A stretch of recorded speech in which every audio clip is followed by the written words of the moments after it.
Thank you, Chair. Delegates, Councillor Des Cullen, Cavan Town Branch.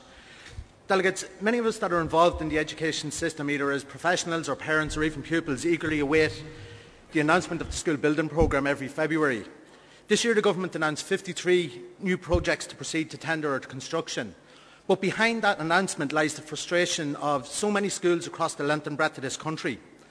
Investment in quality education facilities at primary and post-primary level is continuing to drop. The expenditure for 2009 was promised to be $652 million. This year the figure given is $579. Now, while people will expect government expenditure to drop, what really frustrates people in this situation is that last year about $72 million of that spend was left unspent.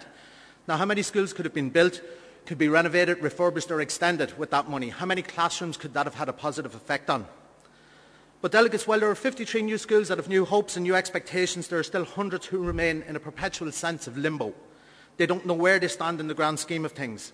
A quick look at the department's own website shows a list of 170 schools at various stages of architectural planning. 3 of these in my county in Cavan and 1 school in Longford, which I'm the principal of.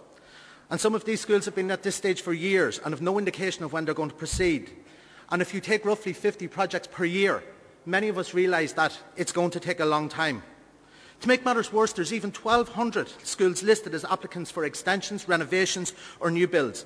29 of these in County Cavan, 4 of them in Cavan Town or in the environs of it. And some of these have been on this list for years. To give a practical example, Gael School Breffni was established in Cavan by local people as a multi-denominational school. In 1995 it was opened, and since then it's been housed in 4 prefabs. The teachers are brilliant, the staff are brilliant, the pupils are brilliant, the Board of Management is doing everything to secure new premises. But really, 4 prefabs that have been there for 15 years, is this acceptable? Delegates, the Department's own forward planning unit has already identified Cavan Town as a location in need of added accommodation, but Gael School Breffni still stays on the list. Delegates, I'll finish by saying that this conference is about jobs, reform and fairness. A proper school building programme will deliver jobs to architects and engineers, builders and planners and labourers. It will reform a system that has let down so many communities, and in fairness, delegates, it's the least we can do for our children. Thank you.